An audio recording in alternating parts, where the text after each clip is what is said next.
दोस्तों कहते हैं कि सफलता सिर्फ उन्हीं के हिस्से में आती है जो कि मेहनत करना जानता है।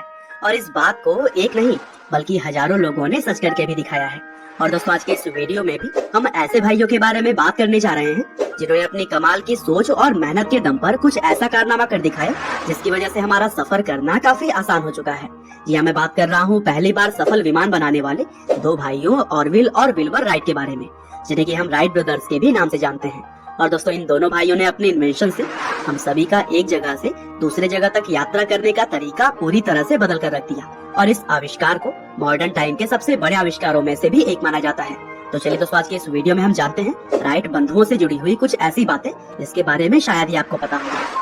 तो दोस्तों इस कहानी की शुरुआत होती है 1867 में, जब विल्बर राइट और 1871 में ऑरविल राइट का जन्म हुआ था। उनके पिता का नाम मिल्टन राइट था जो कि एक पादरी थे। और दोस्तों अगर दोनों भाइयों की हम बात करें तो वह स्वभाव में बचपन से ही काफी अलग थे। जैसे कि विल्बर राइट बचपन से ही पढ़ाई लिखाई और खेल कूद में काफी अच्छे थे और उनका सपना था कि वह बड़े होकर एक टीचर बने। लेकिन छोटे मियाँ यानी कि ऑरविल राइट बचपन से ही बहुत ही शरारत किया करते थे और अपने शरारतों की वजह से ही उन्हें कई बार स्कूल से भी निकाल दिया गया था। और दोस्तों एक बार राइट ब्रदर्स के पिताजी ने उन्हें 1878 में एक टॉय हेलीकॉप्टर ला कर दिया। और यह पहला मौका था जब दोनों भाइयों ने किसी फ्लाइंग डिवाइस या फिर कह ले कि टॉय को पहली बार देखा था। हालांकि कुछ दिन खेलने के बाद से यह टूट गया, लेकिन दोनों भाइयों ने इसे खुद ही बनाने का सोचा और फिर अपनी मेहनत से वह दोनों एक ऐसा खिलौना बनाने में सफल भी हो गए। और दोस्तों एक तरह यही से दोनों भाइयों के मन में उड़ता हुआ कोई चीज बनाने की चाह पैदा हो गई। हालांकि एक एलिमेंट्री स्कूल से अपनी पढ़ाई पूरी करने के बाद ऑरविल ने हाई स्कूल में एडमिशन ले लिया, लेकिन उन्होंने कुछ समय में ही प्रिंटिंग बिजनेस में हाथ आजमाने के लिए स्कूल की पढ़ाई छोड़ दी। और दूसरे भाई विल्बर को भी एक दिन आइस हॉकी खेलते हुए काफी गंभीर चोट का सामना करना पड़ा। और इस चोट ने उन्हें फिजिकली दुख तो पहुंचाया ही था, लेकिन साथ ही साथ उन्हें मेंटली भी काफी नुकसान हुआ।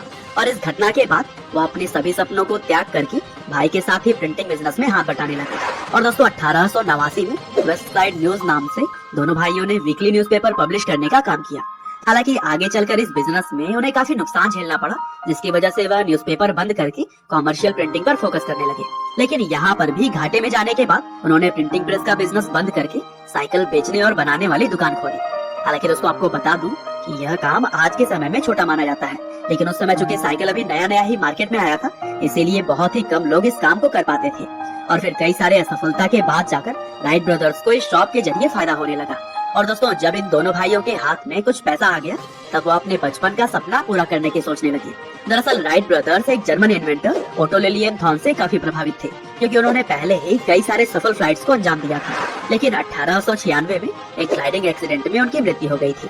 और फिर उनके मृत्यु के बाद से ही दोनों भाइयों ने यह निश्चय किया कि वह उड़ने का एक बेहतर और सुरक्षित उपाय जरूर ढूंढेंगे।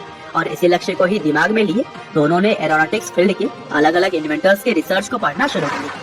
और फिर सब कुछ जानने के बाद राइट ब्रदर्स ने 1900 और 1902 के बीच को 3 ग्लाइडर्स बनाए, जिसमें पहला ग्लाइडर सिर्फ एक आदमी को ही ले जाने में सक्षम था, लेकिन उसके बाद के 2 ग्लाइडर पहले वाले से काफी एडवांस थे। और फिर कई सालों की कड़ी मेहनत और अनगिनत टेस्ट के बाद दिसंबर 1903 में पहली बार राइट ब्रदर्स ने एक सफल पावर्ड एयरक्राफ्ट बनाया। और फिर राइट ब्रदर्स के इस एयरक्राफ्ट ने 59 सेकंड की सबसे लंबी उड़ान भरी और इस दौरान प्लेन ने 852 फीट की ऊंचाई भी तय की थी। और दोस्तों इस सफलता के बाद से तो मानो इन दोनों भाइयों ने कभी भी पीछे मुड़कर नहीं देखा। और फिर आगे चलकर कुछ बदलाव करने के बाद जब उनकी एयरक्राफ्ट पूरी तरह से रिस्क फ्री हो गई, तब उन्होंने अपने प्लेन को यूएस मिलिट्री को $30,000 में बेच दिया था। और दोस्तों यूरोप में काफी डिमांड होने के बाद उन्होंने 1909 में राइट कंपनी नाम से अपनी खुद की कंपनी भी बनाई। और इस कंपनी में विल्बर जहाँ प्रेसिडेंट थे वहीं ऑरविल वाइस प्रेसिडेंट। हालांकि 1912 में विल्बर ने टाइफाइड बीमारी की वजह से इस दुनिया को अलविदा कर दिया। और यह दौर उनके भाई ऑरविल के लिए बहुत ही कठिन था, क्योंकि जिस भाई ने बचपन से ही उनका साथ दिया था अब वो उन्हें छोड़कर इस दुनिया से जा चुका था। और फिर कुछ साल और कंपनी को संभालने के बाद से 1915 में ऑरविल ने राइट कंपनी को बेच दिया। और फिर आगे अपने जीवन में उन्होंने एरोनॉटिक क्षेत्र से जुड़ी हुई कमिटीज और बोर्ड में काम किया। और फिर अपने पूरे जीवन में सफलता के झंडे गाड़ने के बाद से ऑरविल राइट की मृत्यु भी हार्ट अटैक की वजह से 30 जनवरी 1948 को हो गई थी। लेकिन दोस्तों जब तक राइट ब्रदर्स ने इस दुनिया को अलविदा कहा तब तक वह हमें एक ऐसी सौगात दे चुके थे जो कि आगे चलकर मील का पत्थर साबित हुई। और उनके खोज के लिए दुनिया हमेशा ही उन्हें याद करती रहेगी। उम्मीद करते हैं कि राइट ब्रदर्स की यह कहानी आपको जरूर ही पसंद आई होगी।